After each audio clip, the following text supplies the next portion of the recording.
Hello everyone, welcome to class series. और आज के इस वीडियो में हम difference between autotrophic and heterotrophic nutrition को देखेंगे। बेसिकली इन दोनों के बीच में क्या क्या डिफरेंस आती है वो अपन देखेंगे। ठीक है, तो let's move on to differences part. अपन यहाँ पे देख सकते हैं अपने दो कॉलम्स है। फर्स्ट कॉलम अपना रिप्रेजेंट करता है autotrophic nutrition and second column अपना रिप्रेजेंट करता है हेटरोट्रोपिक न्यूट्रिशन। ठीक है, तो अपन फर्स्ट डिफरेंस देखते हैं। यहाँ पे मैं बता देता हूँ। ऑटोट्रोपिक मतलब वो खुद का खाना खुद बना सकते हैं, ये वर्ड का बेसिकली मतलब होता है। ये बेसिकली प्रोड्यूसर्स रहते हैं। लेकिन हेटरोट्रोपिक मतलब वो खुद का खाना खुद नहीं बना सकते, वो डिपेंडेंट रहते हैं। ठीक है, वो बेसिकली प्रोड्यूसर्स नहीं रहते, वो कंज्यूमर्स रहते हैं। ठीक है, तो चलो अभी अपन डिफरेंस में देखते हैं। यहाँ पे क्या बोला, नंबर वन, ऑटोट्रोपिक न्यूट्रिशन के अंदर क्या बोला है, organisms can prepare their own food, जो कि मैंने पहले बेसिक मतलब बता ही दिया। तो यही जो ऑर्गेनिज्म जो जो ऑटोट्रोपिक न्यूट्रिशन के अंदर जो भी ऑर्गेनिजम्स रहते हैं तो वो खुद का खाना खुद बना सकते हैं, इसलिए बोला है autotrophic I mean organisms can prepare their own food. ठीक है, लेकिन हेटरोट्रोपिक न्यूट्रिशन के अंदर क्या बोला है, organisms can not prepare their own food, वो खुद का खाना खुद नहीं बना सकते। वो बेसिकली डिपेंडेंट रहते हैं डाइट एंड इनडायरेक्टली किसके ऊपर डिपेंडेंट रहते हैं, वे बेसिकली यूरोट्रोपिक न्यूट्रिशन के ऊपर, यूरोट्रोपिक ऑर्गेनिजम्स के ऊपर डिपेंडेंट रहते हैं। कौन? Heterotrophic organisms. ओके, फिर अपनी सेकंड डिफरेंस क्या बोलती है, organism stores the food in the form of starch. जो ऑर्गेनिजम्स रहते हैं ना ऑटोट्रोपिक न्यूट्रिशन के अंदर, तो वो उनका फूड कहाँ पे स्टोर करते हैं, वो किस फॉर्म में स्टोर करते हैं, वो बेसिकली किसके फॉर्म में स्टोर करते हैं, स्टार्च के फॉर्म में। ठीक है, लेकिन हेटरोट्रोपिक न्यूट्रिशन के अंदर क्या बोला है, organism stores the food in the form of glycogen. जो जो ऑर्गेनिजम्स रहते हैं ना हेटरोट्रोपिक न्यूट्रिशन के अंदर, वो कौन से फॉर्म के अंदर खाना स्टोर करते हैं, वो बेसिकली ग्लाइकोजन के फॉर्म के अंदर अपना फूड स्टोर करते हैं।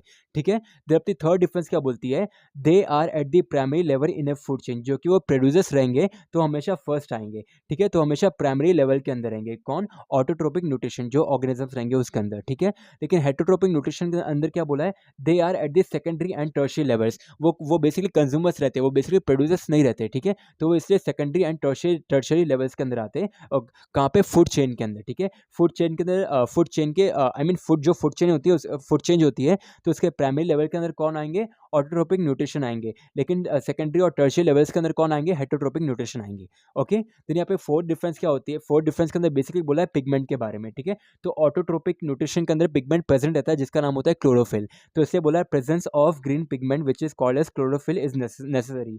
यहाँ पे बेसिकली खाना प्रिपेयर करने के लिए, फूड प्रिपेयर करने के लिए यहाँ पे ग्रीन पिगमेंट की जरूरत होती है जिसका नाम होता है क्लोरोफिल। ठीक है, तो वो नेसेसरी होता है। ठीक है, लेकिन यहाँ पे खाना प्रिपेयर करने की जरूरत ही नहीं रहती है ना, वो तो इनडायरेक्टली डिपेंडेंट रहते हैं ना, तो यहाँ पे बेसिकली पिगमेंट की जरूरत नहीं रहती, और पिगमेंट क्लोरोफिल प्रेजेंट भी नहीं रहता। तो क्या बोला है, no pigment is required in this type of nutrition. यहाँ पे बेसिकली जो ग्रीन पिगमेंट है या फिर कोई भी पिगमेंट है, ग्रीन पिगमेंट जो कि क्लोरोफिल या फिर कोई भी पिगमेंट है, तो वो प्रेजेंट नहीं रहता है किसके अंदर? हेटरोट्रोपिक न्यूट्रिशन के अंदर। ओके, देन अपनी फिफ्थ डिफरेंस क्या बोलती है, food is generally prepared during day time. यहाँ पे बेसिकली ऑटोट्रोपिक न्यूट्रिशन के अंदर फूड कब प्रिपेयर करा जाता है? दिन के टाइम में प्रिपेयर करा जाता है, डे टाइम में प्रिपेयर करा जाता है। क्यों? थ्रू दी क्यों? क्योंकि वहाँ पे सनलाइट आती है, और सनलाइट के थ्रू कौन सी प्रोसेस कैरी ऑन होती है?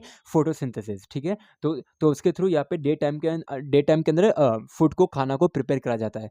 लेकिन हेटरोट्रोपिक न्यूट्रिशन के अंदर क्या बोला है, food can be obtain at all the time, चाहे रात हो, दिन हो, शाम हो, अर्ली मॉर्निंग हो, कभी भी यहाँ पे फूड ऑब्टेन करा जा सकता है। क्यों? वो तो ऑलरेडी डिपेंडेंट रहते हैं ना यूरोट्रोपिक न्यूट्रिशन के अंदर। ठीक है, तो उनको, वह तो खुद खाना नहीं बनाते, वह डिपेंड रहते हैं, तो वो कभी भी ये ऑब्टेन कर सकते हैं फूड को। ठीक है, कौन? Heterotrophic nutrition. ओके, देन अपनी सिक्स्थ डिफरेंस क्या बोलती है, autotrophs are producers in the food chain, जो कि मैंने आपको बताया था, वो प्रोड्यूसर्स रहते हैं, इसलिए वो प्राइमरी लेवल पे आते हैं। लेकिन हेटरोट्रोप्स के अंदर क्या बोला है, heterotrophs are the consumers in the food chain, वो बेसिकली इनडायरेक्टली डिपेंडेंट रहते हैं, तो वो कंज्यूमर्स रहते हैं। ठीक है, तो इसलिए सेकेंडरी एंड टर्शियरी लेवल पे आते हैं। ओके, देन यहाँ पे सेवंथ डिफरेंस के अंदर क्या बोले, यहाँ पे देखो ऑटोट्रोपिक न्यूट्रिशन के अंदर क्या बोला है, वह खुद खाना बनाते हैं, इसलिए वह खुद खाना बनाते हैं ना, तो इसलिए उनको रॉ मटेरियल्स की जरूरत होती है। ठीक है, तो यहाँ पे क्या बोला, the raw materials required for the preparation of food are CO2 and H2O। यहाँ पे बेसिकली कौन कौन से रॉ मटेरियल्स रिक्वायर्ड रहते हैं? CO2 एंड H2O की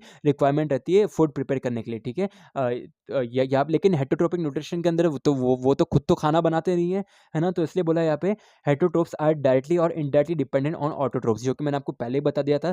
जो हेटरोट्रोप्स रहते हैं ना, वो डायरेक्टली और इनडायरेक्टली डिपेंडेंट रहते हैं किस पे? ऑटोट्रोप्स पे डिपेंडेंट रहते हैं। ठीक है, तो यहाँ पे कोई भी रॉ मटेरियल्स की रिक्वायरमेंट नहीं होती, तो आप सिंपल वे में लिख सकते हैं, there is no raw materials required in the preparation of food in this heterotrophic nutrition और हेटरोट्रोप्स। ओके, देन अपनी एट्थ डिफरेंस क्या बोलती है, chlorophyll and sunlight are essential.